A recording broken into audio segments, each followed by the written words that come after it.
আবারও আপসহীন নেত্রীর নীরব কৌশল বদলে দিল রাজনৈতিক দৃশ্যপট। তার চিন্তায় জন্ম নিল নতুন সমাধানের ছক। তার পরামর্শেই খুলে গেল নতুন সম্ভাবনার দুয়ার।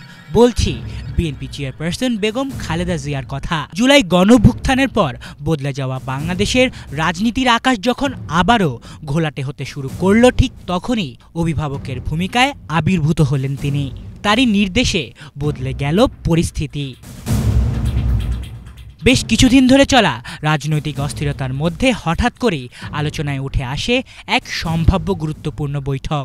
আগামী শুক্রবার 13 জুন লন্ডনে অন্তর্বর্তীকালীন সরকারের প্রধান উপদেষ্টা অধ্যাপক ডক্টর মোহাম্মদ ইউনূসের সঙ্গে বৈঠকে বসতে যাচ্ছেন বিএনপির ভারপ্রাপ্ত চেয়ারম্যান তারেক রহমান। আর এর নেপথ্যে আছেন বেগম খালেদা জিয়া, এমনটাই বলছেন বিএনপির ঘনিষ্ঠ মহল।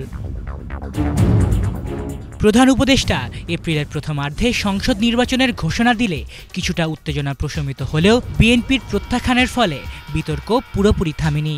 এর মধ্যেই আলোচনায় উঠে আসে লন্ডনে ডক্টর ইউনূস তারেক রহমান বৈঠক। সরকারি সফরে মঙ্গলবার লন্ডনে পৌঁছেছেন ডক্টর মোহাম্মদ ইউনূস। সফরের শুরু থেকেই গুঞ্জন চলছে তারেক রহমানের সঙ্গে তার সাক্ষাৎ নিয়ে। বিএনপির পক্ষ থেকেও এই বৈঠকের বিষয়টি নিশ্চিত করা হয়েছে। সূত্র বলছে, যদি এই বৈঠক সফল হয় তবে নির্বাচন সংস্কার প্রক্রিয়া এবং আলোচিত জুলাই সনদ ইস্যুতে অন্তর্বর্তীকালীন সরকার ও বিএনপির দূরত্ব কমে আসতে পারে। বিএনপির নীতি নির্ধারকরা মনে করছেন এমন একটি উচ্চ পর্যায়ের বৈঠক দেশের রাজনৈতিক ভবিষ্যতের জন্য অত্যন্ত তাৎপর্যপূর্ণ।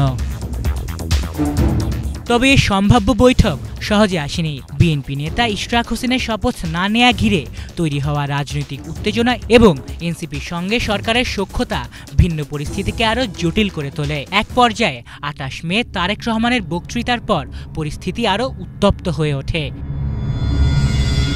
ঠিক তখনই দৃশ্যপটে আবির্ভূত হন বেগম খালেদা জিয়া। বদলে দেন চিত্র।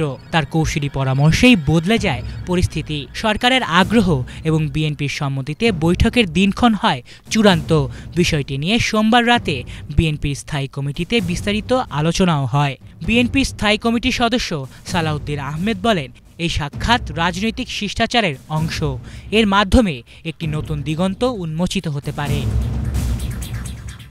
এদিকে অন্যান্য রাজনৈতিক দলগুলোও এই সাক্ষাৎকে ইতিবাচকভাবে দেখছে। জামাত, এনসিপি ও ইসলামী আন্দোলন ডক্টর ইউনূসের সঙ্গে তারেক রহমানের বৈঠককে স্বাগত জানিয়েছে। এখন দেশের চোখ শুক্রবারের দিকে। দেশের মানুষের প্রত্যাশা, সেখানে হয়তো নতুন রাজনৈতিক সমঝোতার সূচনা হতে চলেছে। বাংলাদেশের রাজনীতির এক অবিচল প্রতীক বেগম খালেদা জিয়া, যিনি সংকটময় মুহূর্তে সিদ্ধান্ত নিয়ে বহুবার পাল্টে দিয়েছেন ইতিহাসের ধারা। তার রাজনৈতিক দূরদর্শিতা ও অভিজ্ঞতা আজও বিএনপির নীতি নির্ধারণে প্রধান নিয়ামক। আর দেশের নিপীড়িত মানুষের জন্য রাতের আকাশে বিরল চাঁদের আলো, যা সরিয়ে দেবে সব অন্ধকার। পূর্ণিমার আলোতে জীবনের নিশ্চয়তা নিয়ে জন্ম নেবে এক ফুটফুটে ভবিষ্যৎ। আলিফ চৌধুরী, বাংলা ভিশন।